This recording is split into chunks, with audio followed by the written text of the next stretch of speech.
نحمده ونصلي على رسوله الکریم اما بعد۔ محترم ناظرین کرام، آج کا عنوان ہے کیا انسانی آبادی کو کنٹرول کرنے کی ضرورت ہے؟ ناظرین کرام، کرۂ ارض پر سن 1800 عیسوی تک انسانی آبادی کو 1 ارب ہونے میں ہزاروں برس لگے۔ پھر 1920 کی دہائی میں آبادی 2 ارب تک پہنچ گئی، یعنی دگنا ہونے میں صرف 120 سال لگے۔ اس کے بعد صرف 50 برس میں یعنی 1970 کی دہائی میں آبادی دگنا یعنی 4 ارب ہو گئی۔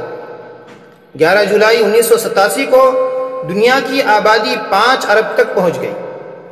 اس لیے اس دن کو آبادی کا عالمی دن کے طور پر منایا جاتا ہے۔ فروری 2016 میں دنیا کی آبادی 7 ارب 40 کروڑ تک پہنچ گئی۔ اپریل 2017 میں یہ تعداد بڑھ کر 7 ارب 50 کروڑ تک ہو گئی اور نومبر 2019 میں 7 ارب 70 کروڑ تک پہنچ گئی۔ آج ایک دن میں انسانی نسل سیارہ زمین پر ہر منٹ میں 250 بچے پیدا کر رہا ہے، یعنی ہر گھنٹے میں 15,000، روزانہ 3,60,000 اور سالانہ 13 کروڑ 14 لاکھ بچے پیدا ہو رہے ہیں۔ اس سے اندازہ لگانا مشکل نہیں ہے کہ دنیا کی آبادی بہت جلد 8 ارب کی لکیر تک پہنچنے والی ہے۔ ہندوستان کی آبادی آزادی سے پہلے 1941 کی سروے کے مطابق صرف 31 کروڑ تھی اور آزادی کے بعد 1951 میں یہی تعداد بڑھ کر 36 کروڑ ہو گئی اور آج 70 سال کے بعد 140 کروڑ ہونے والی ہے۔ یونیسیف کی ڈیٹا کے مطابق ہندوستان میں 67,385 بچے روزانہ پیدا ہو رہے ہیں۔ اس حساب سے سالانہ 2 کروڑ 45 لاکھ 95 ہزار سے زائد بچے پیدا ہوتے ہیں۔ چین کے بعد دنیا کی دوسری بڑی آبادی والا ملک ہندوستان ہے۔ ایک اندازے کے مطابق 2024 تک ہندوستان چین کو پیچھے چھوڑ دے گا اور ہندوستان کو پوری دنیا میں سب سے زیادہ آبادی والا ملک ہونے کا شرف حاصل ہوگا۔ 1798 میں ماہر معاشیات تھامس روبرٹ نے یہ نظریہ پیش کیا تھا کہ آبادی جیومیٹرک کے تناسب سے بڑھ رہی ہے، جبکہ وسائل میں اضافہ ارتھمیٹک کے حساب سے ہو رہا ہے۔ اس نظریے کے مطابق آبادی میں اضافہ وسائل پر بوجھ کا باعث بن رہا ہے، جس سے عدم توازن پیدا ہو گیا، بھوک اور غربت بڑھتی جا رہی ہے۔ اس لیے بین الاقوامی قوتوں اور اداروں کا نظریہ یہ ہے کہ آبادی میں اضافے کو روکا جائے اور انسانی آبادی میں شرح پیدائش کو خوراک اور دیگر وسائل میں اضافے کی رفتار کے ساتھ منسلک کر کے کنٹرول میں لایا جائے۔ چنانچہ ہمارا ملک ہندوستان میں بھی آبادی کو کنٹرول کرنے کی بات کہی جا رہی ہے، حتیٰ کہ آسام حکومت سرکاری ملازمتوں کے لیے 2 بچے کی پالیسی نافذ کر رہی ہے اور حکومت فلاحی اسکیموں سے فائدہ اٹھانے کے لیے 2 بچے کی شرط نافذ کرنے کا ارادہ بھی رکھتی ہے۔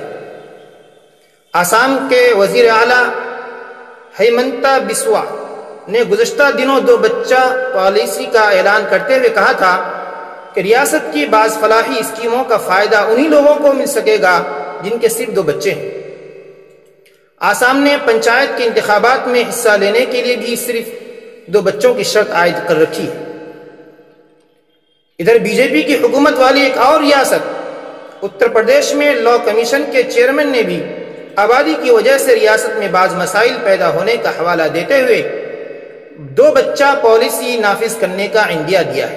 اس لیے اس کا جائزہ لینے کی ضرورت ہے کہ کیا واقعی آبادی کو کنٹرول کرنا ضروری ہے یا پھر اس میں اضافہ کرنے کی ضرورت ہے۔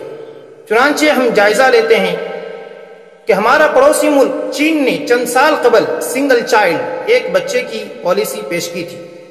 2016 میں اس نے 2 بچوں کی پالیسی بنائی اور اب شی جن پنگ حکومت نے 5 جون 2021 کو 3 بچے پیدا کرنے کی اجازت دے دی ہے، کیونکہ چین کی کام کرنے والی آبادی معمر ہو رہی ہے، نوجوان طبقہ کی تعداد کم سے کمتر ہوتی جا رہی ہے۔ ایسے میں چین جی ڈی پی کو فروغ دینے کے لیے زیادہ سے زیادہ نئے کارکنوں کے لیے فکر مند ہے۔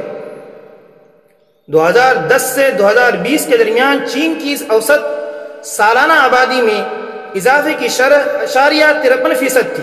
2010 میں معمر افراد کی حصہ داری 13.26% تھی، جبکہ 2020 میں ان کی حصہ داری بڑھ کر 18.7% ہو گئی۔ ہندوستان کے لیے اس میں سبق ہے کہ جب چین 2 بچوں کی پالیسی کو ختم کر رہا ہے تو ہندوستان میں اس کو کیوں اپنایا جا رہا ہے؟ چین نے جو تلخ تجربہ کیا ہے اس سے ہم کو فائدہ اٹھانا چاہیے، نہ کہ ہم بھی خود تجربہ کرنا شروع کر دیں۔ ہندوستان میں شرح پیدائش 1992 سے 1993 تک 3.4% تھی، جو اب کم ہو کر 2.2% ہو گئی ہے۔ اس لحاظ سے سمجھا جا رہا ہے کہ 2025 تک یہ شرح مزید کم ہو کر 1.93% تک ہو سکتی ہے۔ ویکیپیڈیا کے مطابق ہندوستان کی آبادی میں 2018 میں 2017 کے مقابلے میں 1.4% اضافہ ہوا، اور 2019 میں 2018 کے مقابلے میں 1.2% کا اضافہ ہوا، اور 2020 میں صرف 0.99% کا اضافہ ہوا۔ اس سے اندازہ لگائیں کہ ہندوستان میں شرح پیدائش بڑھنے کے بجائے گھٹ رہی ہے۔ ہندوستان میں جہاں ایک طرف روزانہ 67,000 بچے پیدا ہوتے ہیں تو وہیں دوسری طرف ہر منٹ میں ایک نوزائیدہ بچہ مر جاتا ہے، یعنی روزانہ 1440 اور سالانہ 5,25,600 بچے مرتے ہیں۔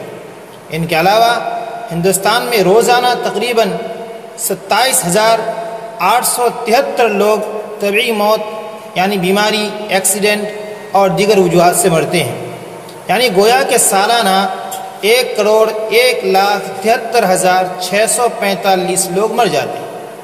اس لیے ہندوستان میں آبادی کو کنٹرول کرنے کے بجائے بڑھانے کی ضرورت ہے۔